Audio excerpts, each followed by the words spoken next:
Um, right now my fever is still at 39.9.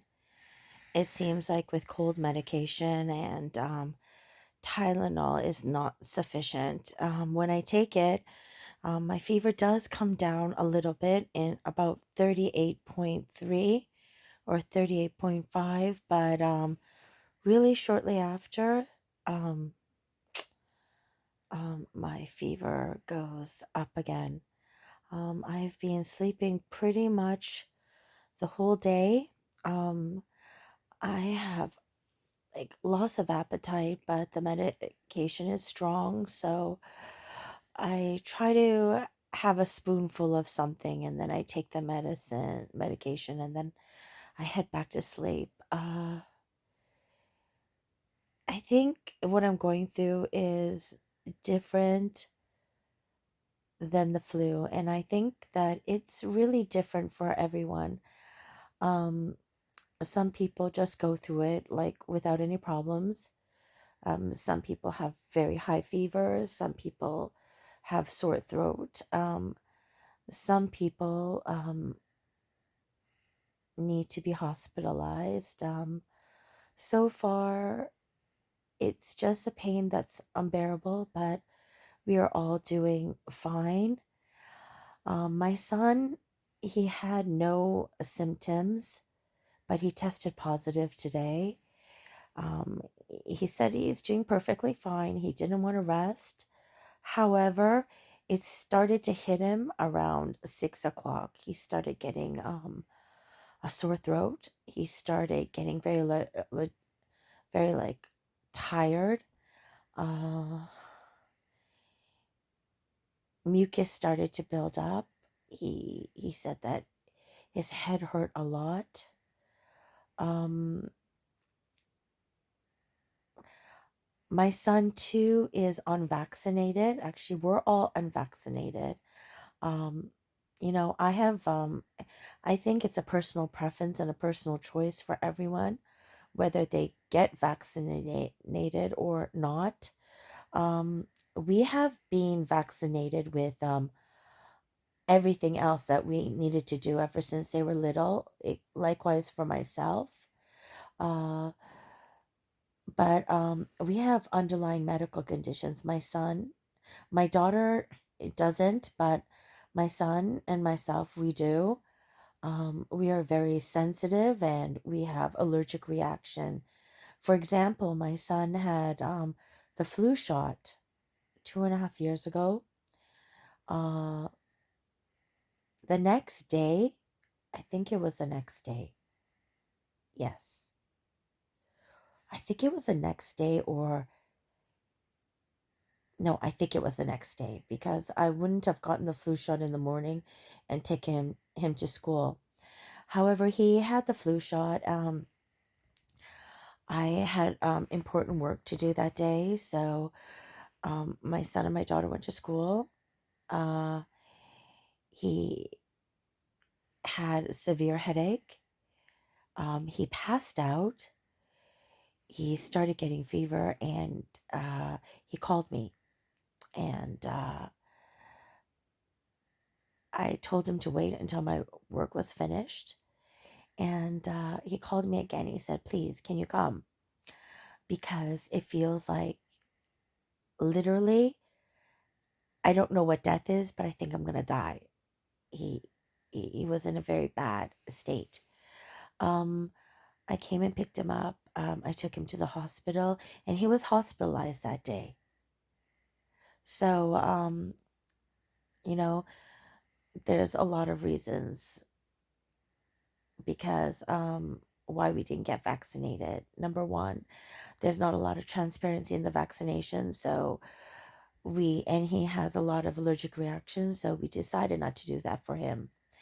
And also for myself, I am allergic to a lot of medication. Uh, I don't, I'm very sensitive to vaccinations of any kind. So I get really sick as well too. So we just waited until there is more transparency. We were looking into Novamax. However, right now, currently, we're living in South Korea right now for the time being. We could not get Novamax, and Novamax was only for people of 18 years and older. And right now, 2 years have passed, and there's so many issues of, you know, going, like, people are telling me that they have had complications with the vaccine. So I don't regret at all. And I'm pretty happy that I didn't take it and my kids didn't take it as well too. Uh, we were pretty scared of getting COVID because there's so much fear mongering going on. And, you know, literally, we've been living in a cave for 2 years. And because my son especially had underlying medical issues since he was born, he's had several operations, and, you know, he can't take medication as well too. He's very sensitive to medication. Even the small dose, like, affects him.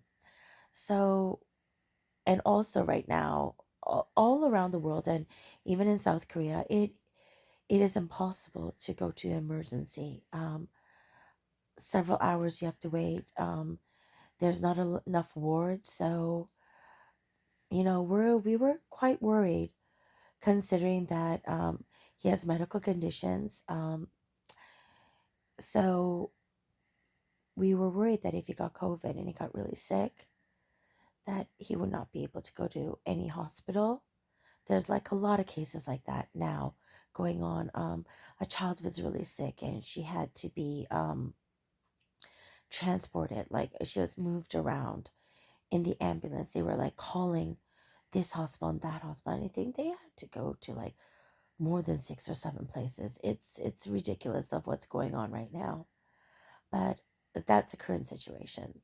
Um, my fever is right now 39 still. I just took Tylenol about an hour ago. I took cold medication, like for like body aches and fevers just about 10 minutes ago. So I think the Tylenol is helping a bit. I'm feeling, not that I'm feeling better, but um, I think it's like this morning and at lunchtime too, and last night, it's like a window where I'm at ease a little bit, and then it wears off, and then I get kind of sick again with the chills and everything. Right now, my ankles, my fingers, literally my whole body is aching. It seems like I have like holes in my body and someone's like spraying an air gun through like every pore in my body. It's not a good thing. um my throat is hurting more. It's hard to swallow right now. The headache is continuing. uh I have I'm having like night sweats all day. uh that's how I'm doing right now. I've been in bed all day. My son, like I said, he was asymptomatic. Well, he thought, and he's like, I don't have COVID. You know, they must have tested me wrong. But he's really sick right now too, with the fevers, the chills, the headache. It just hit him all of a sudden, like it hit me. It's not like something that like starts off and, it progresses. For us, it was like bam, and it we just started getting all these symptoms, and it was really overwhelming. So he started getting sick, so he's asleep. My daughter, she had a sore throat and she was pretty okay aside from that. But right now, she has no fever, but her throat is hurting more. We will see how that progresses. So that's about it right now. Uh, just if you have any questions, I'm trying to be, I'm trying to like tell you exactly the truth of what's going on. Um, I mean, it's hard what I'm going through right now because I had I had the flu before several times. Not only that, I had I think it's called Maillard. It's when you're really stressed and the the snail part in your ear, it doesn't balance. So that's when your immune system kind of breaks down. So I had that, and trust me, that's not pretty too. I was rushed to the emergency. I passed out. I was throwing up. I couldn't even get up, stand up. They thought that I might have had a stroke or a heart attack because I I kept on throwing up. I couldn't stand. I kept falling over. Um, that was bad in itself. I had shingles a couple of times, and if anyone has gone through shingles, it is horrible. Um, labor as well too, but yes, the chills and the pain I'm feeling right now, like every inch of my body, and I cover myself with like 4 blankets, electric pad, which is super hot, and yet I'm shaking, I'm cold. It's like a lot of pain that I can't even deal with. So it's pretty bad. Um, I'm trying to sleep a lot. People have told me that if I sleep like 48 hours, that I would get better. If I'm trying to sleep a lot, take my medication, rest a lot. So we'll see how that goes. I'll keep you informed of how my son is doing, how my daughter is doing, and how I'm doing. I think a lot of people should be doing these kind of YouTubes. This is like the first time I'm doing this. I don't do YouTube, but I just wanted to help people who are, vaccinated or unvaccinated, who got COVID or, the Delta or whatever. And, there's people who are scared when they get it because they don't know what to expect. Uh, I was scared to get COVID, but I think I was scared more of getting the vaccine. And I just left it in God's hand. If I and my children were to get it, then I'm sure that He will help us get through it. So, um, I think the medication is, I don't know, it's kicking in. I'm getting a little bit tired right now. Um, I will keep you informed of how I'm doing. I hope that anyone who's going through this too shall pass. And I hope everyone takes care. Thanks.